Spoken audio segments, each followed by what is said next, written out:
Hello guys, Marvin and Kid back again. How's everybody doing? Uh, Back again for another review, comic review. My apologies guys for the late review. What is it, a week review? I apologize. Um, these are the books that came out for September 21st. Um, so I apologize for the lateness. But got a little busy, so um, what is what, and didn't finish reading every book. So, but anyway, still here to do it. Still doing my reviews here on my main channel. I have one more. Like I said, the month of September, the books that came out for the month of September. Once that wraps up, you want to catch my reviews for all those. You got to go to the main channel. There will be keep that annotation on. You'll see where I'm talking about. There's an annotation, in the corner, so that will be where you could find my comic channel and things like that.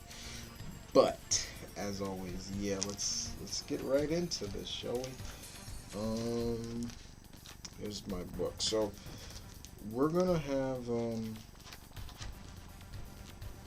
basically. We're going to go Marvel, Indie, and end it with DC. So let's kick it off with All New Wolverine, number 12, excuse me. Okay. This continues the story with Old Man Logan, and it gets really nitty gritty, big time. In this, the whole vision was that Old Man Logan was gonna kill Gabby, and does he? That's where it picks up. But we find out that not everything is what it seems to be, and Gabby holds some secrets that were really like, ooh, okay, now we're getting somewhere. Tom Taylor still does a tremendous job with this title, indeed, and I don't want to. It's been out for a week, but I'm still not gonna ruin it. The scariest part is what Gabby says to Old Man Logan before they part ways. And it makes you wonder, is Gabby more than meets the eye than what it is being portrayed for her? I like that.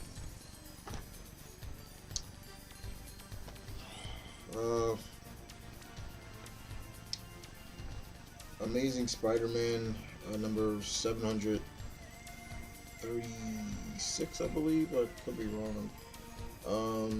Yeah, well, Spider-Man's not on the cover. I got the variant Defenders issue with Luke Cage on the cover. I like that cover. That was pretty cool. So I was like, yeah, I get it. Bottom line, it's pretty much Doc Ock finally making his move, making his plans, making his efforts. His Doc Ock's making his moves, making his plans, and he's just trying to get revenge. Blah blah blah. The usual stuff. He gets a little bit of an eye opener from Anna and everybody like that, but other than that, that's about it. It didn't matter. It is what it is. At least the variant cover is nice. Whatever. Astonishing AntMan number, 12. Spencer does a good job with this. This is the trial of Scott Lang, and this was fun. His lawyer is Jennifer Walters, somebody he knows very well, and a lot of things are going down. The defense, who is the plaintiff, I believe, is somebody he knows, and it's just like he's really. Scott is like, what the heck are you doing here? The person it is the Beetle, the female Beetle, his kind of his booty call, you know, and everybody, it's on trial. He's on trial. Cassie continues to feel regret from everything that has gone down. You know, Cassie's mom is, you know, ridiculing Scott's name and everything like that, and Cassie's just like, "Don't say that, mom. Don't say that," and she lets her mom know. Yeah, dad didn't do anything. He's doing all this to protect me. I gotta come clean, and just showing that yes, Scott, he may be some things, but the one thing, he will protect his little girl, and that's what this was all about mainly. Okay. Uh, Civil War 2, number 5, Bendis Marquez does the artwork on this. Okay, now we're getting, the fight has begun on both sides. We see different battles happening from each side. We got Miles going against Venom, and uh, Venom Flash is like, "You're not Spider-Man. I reckon that you're not him," things like that. Tony is really trying to figure out why the Guardians are with Carol, everything like that. You know, they're like, "Quill, did she even tell you what's going on?" There's a cool phase battle between Kitty Pryde and Vision. Luke and Blue Marvel go at it, and Sam gets involved with Blue Marvel. It's all kinds of just craziness. And then you got on the other side, you got Ulysses with Karnak and Medusa, and pretty much, you know, Ulysses is really trying to understand, like, why are they fighting? The battle gets so bad that the Triskelion gets destroyed, and all of a sudden, the Inhumans enter the fray, and once again, like, the Inhumans have just been so changed, especially Karnak. Dying really changed this man, and he says some harsh words that you're just like, if you're a fan of Karnak, like me, you're like, hell, why is he talking like that? But the biggest thing is Ulysses shows that he gains a new ability or something, like, and he shows another vision, and that vision,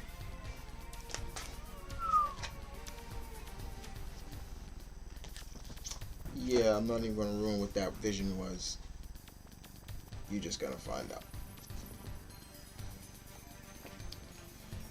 Extraordinary X-Men annual number 1. Basically, there's a prison with mutants. Storm and wants to evacuate the prison because there's a Terrigen cloud coming there. We all know what happens, and that's the gist of that story. Then there's another story in here with Moon Girl and Forge, and they kind of form this really cool bond friendship, which I really enjoyed.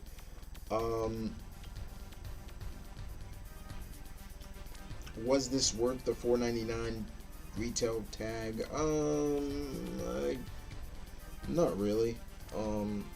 But the story was pretty good. I want to make sure I get the right. Ollie Masters is the one who wrote the story. But not bad. Extraordinary X-Men annual number 1. Okay.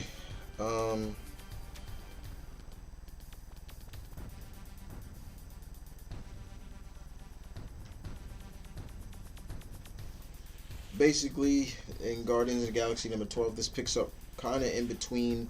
It starts out what the Guardians were thinking about, why they joined with Carol, and then it goes back to, and then it cuts to what was going down in issue 5 of Civil War, because the Guardian ship was actually destroyed too.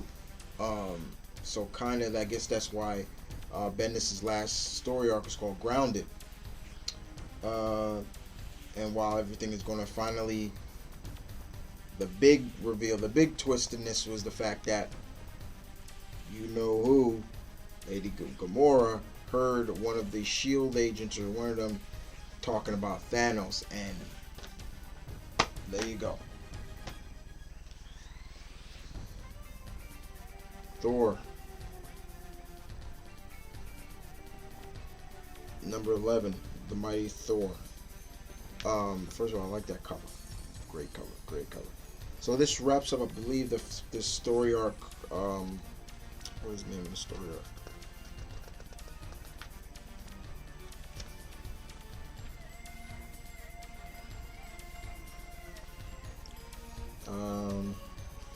This wraps up Thor's. This wraps up the storyline that was going on. So last time we saw Thor, and then Jane Foster comes from a portal, and still in this, you're trying to. Is that Loki? Is that some shapeshifter in disguise? What is it? And in the meantime, Roxton is still going down with Dario and Silver Samurai and people like that. But and the Shield agents that were trying to find out Jane Foster's, they're just like, it can't be, blah blah blah blah. Like, what the heck? Like, how is this be? She's there and he's not. There's some really cool scenes in there, especially where Thor literally is holding up the Roxton Island, which was interesting. But we find out later on, who this Jane Foster really was, and pretty much the way I looked at it was a energy construct, solid energy construct that Mjolnir created. I saw that and I was like, whoa, okay, that was interesting. I've never seen Mjolnir do that before. And basically it's implying that Mjolnir may not just be an enchanted hammer, but it's actually alive. Aaron's, if that's the way you're going with this, sir, I am glued with this. Let's go. This was good. Talk about some more goodness. Power Man and Iron Fist number number 8. Danny's still in jail. He's still in jail for pretty much a crime he didn't really commit. And Luke is trying everything he can to get his best friend out. He's trying to figure out, and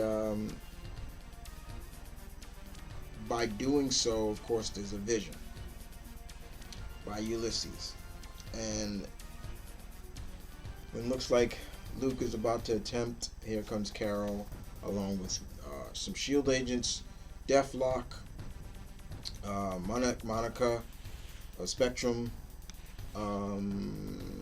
Mockingbird, and people like that. And they're telling Luke, stand down. We know what you're gonna do. And Luke just really is like, look, I don't care what you guys say, or who the visions or not, but my best friend Luke is just really not. He's not taking no for him. He's not standing down. No matter what, he knows that Danny's innocent, and not only that, there are other people in this prison, in the prison that Danny's in, that is also, innocent. So, and Luke knows what that feels like, to be wrongfully accused for something and sent to jail because you're innocent. This is really good stuff. Walker does a good job, and the artwork is really starting to kind of grow on me now, but not bad. This is really good. Power Man Iron Fist, number 8. Alright, that's all of Marvel. Let's move on to the indie books, and Power Rangers, number 7, Kyle Higgins. Oh god. Oh my god, this is still just good stuff, good storytelling from the get-go. Probably my favorite part is seeing the Tommy test the Zords out in space. He's always felt that the Zords had space capabilities and things like that. I really don't want to ruin anything, for this, but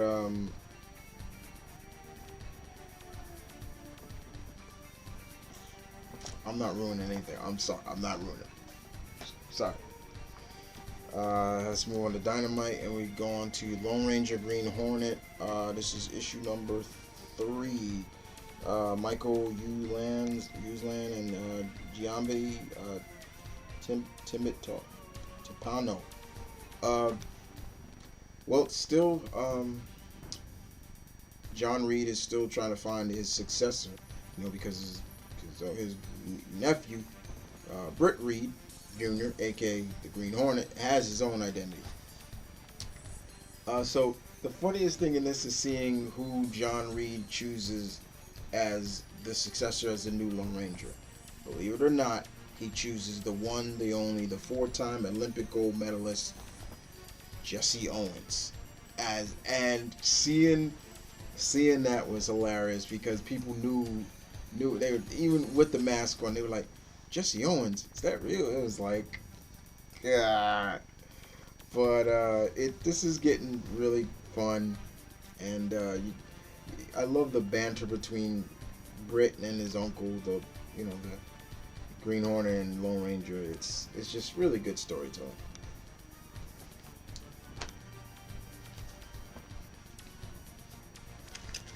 TMNT number 62.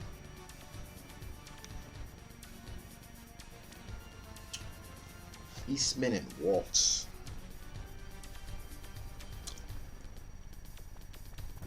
Yeah.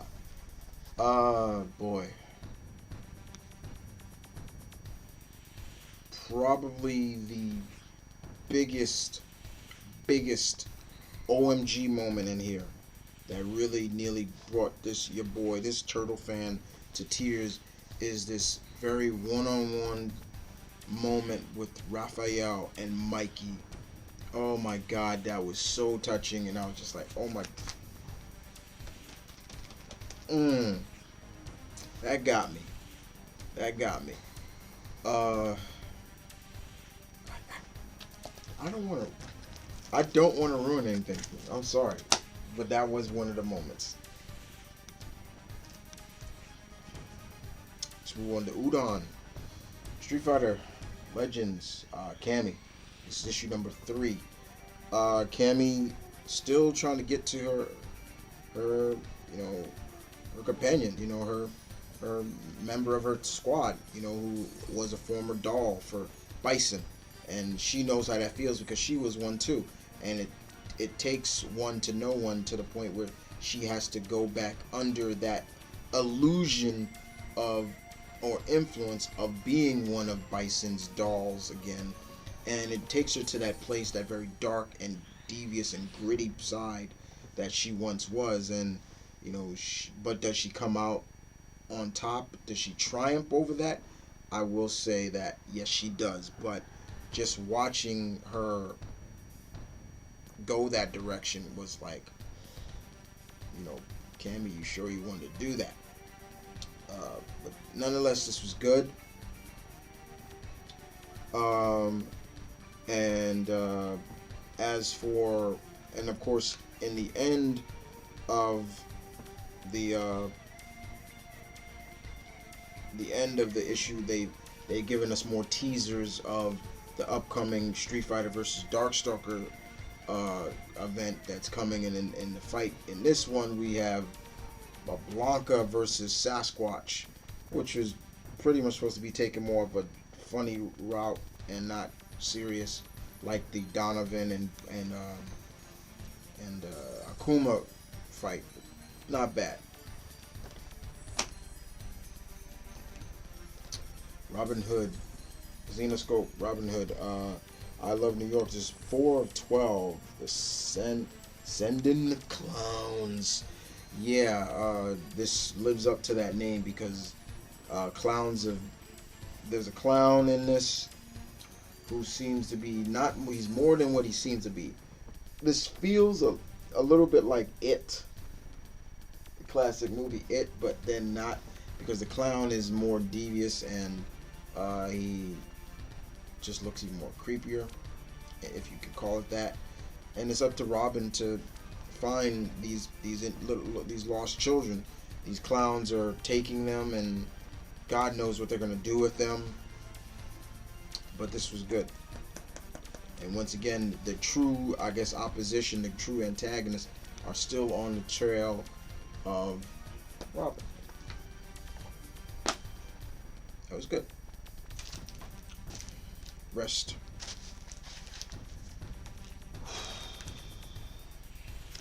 Aquaman. Number 7. Ooh, this is starting to get... The concept is still passing from the last issue. Arthur is up Shit's Creek without a paddle. He's trying to figure out who is responsible for the attack. Who wants to bid war between the surface world and Atlantis. In the meantime, we also have Black Manta, who's taken over as leader of the group Nemo. And he doesn't pull any punches with that, literally. But it's getting really, really, really, really intense of the tension between, because it's always been there, but now it's high up there between the tension between Atlantis and the surface. But this was good.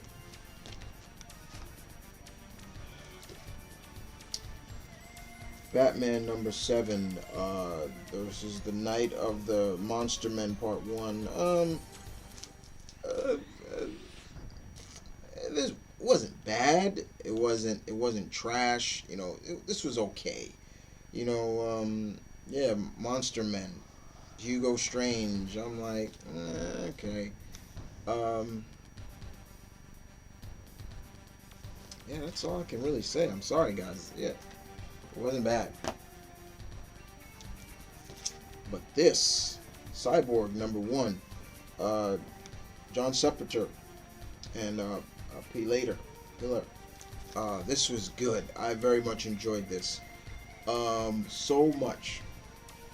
The storytelling in here of just what is going on with Victor. Like, how does his father precede him? How does the city of Detroit perceive Cyborg? And what, in a sense, is he more? And once again, still playing up that role of, is he more man or machine? But other than that, still good storytelling. And seeing the villain at the end, it was like, ooh, okay. What are you gonna do, Vic?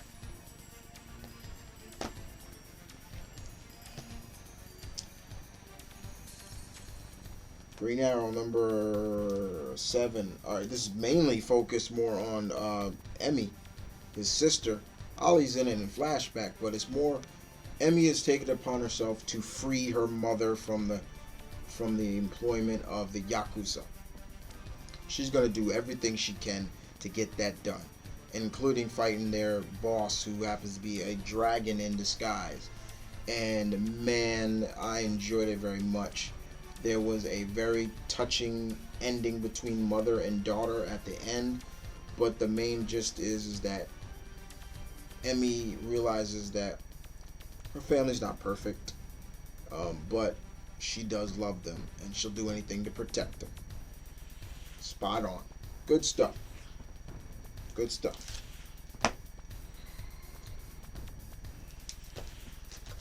Green Lanterns number 7. Alright, Humphrey and Circlet.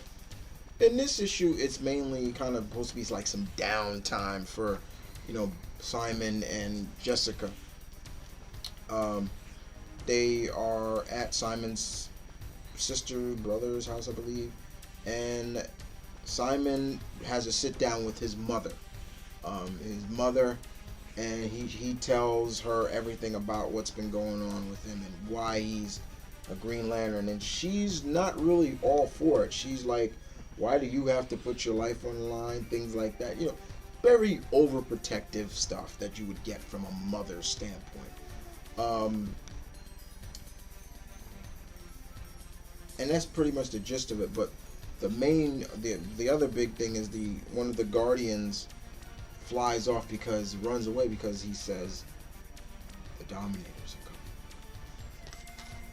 Who are the Dominators?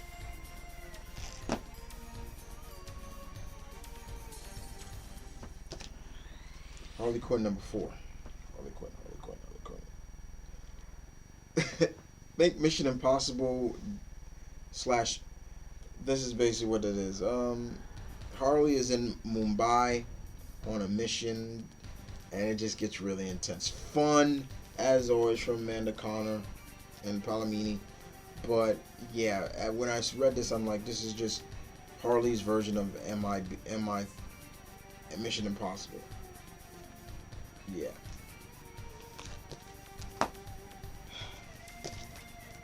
All right. Justice League number 5. All right. Hitch, Tony Daniels. All right. First, let's just put it like this: the Enkindlers are the defeated, or are they?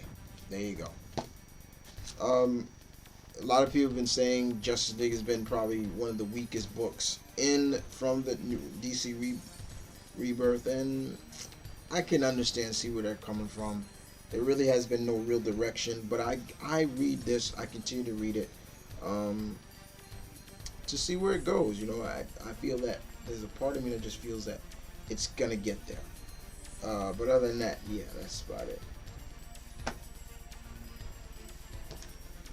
Nightwing number 5. This is part 2 for the Night of the Monster Men, and it just continues with the team fighting more monsters and trying to keep the civilians safe, things like that. This really read more like just a group story instead of being a Nightwing story. It's just what it is.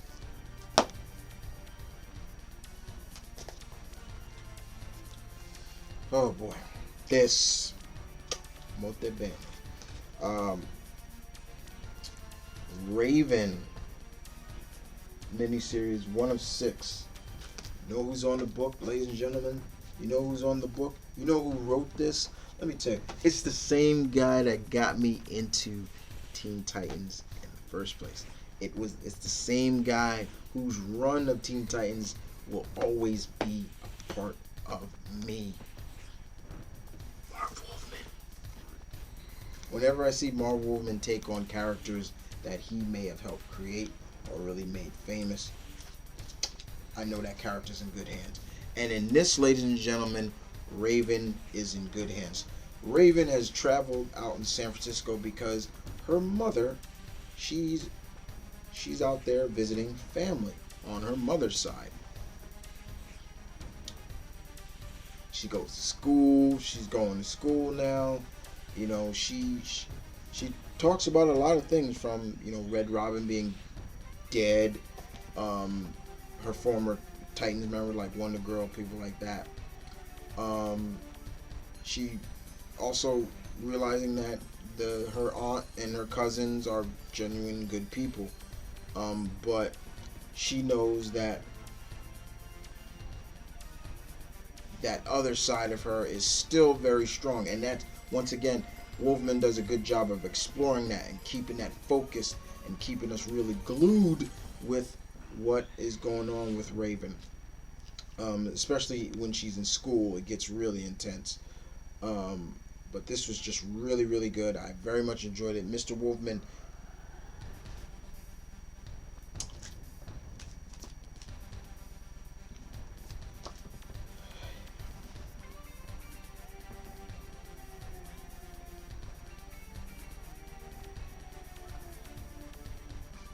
Trinity,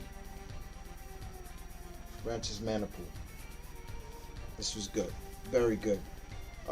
It's just the team, the Trinity sitting down at the ranch, you know, at the barn, and trying to get to know each other better, which is really good and fair and cool at the same time. Bruce was hilarious, and Jonathan does something to Bruce Wayne, which is so funny. But that's all this was.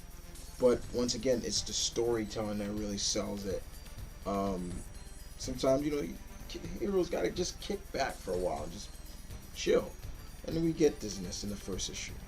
Nothing big, nothing out of this world, just good storytelling. And just another fun book. Superman #7. Tomase and Gleason do this, and it's the family at a state fair. That's pretty much all it is. Uh, yeah, that's all it was. This was fun. This was just a fun read. Well, guys, that's all I have for this week. For that week, I'll be back with the final books for September. And like I said before, afterwards, my current reviews go back on the main and its regular scheduled channel. But other than that, guys, my brain kid saying peace, one love, stay tuned, keep it real as always.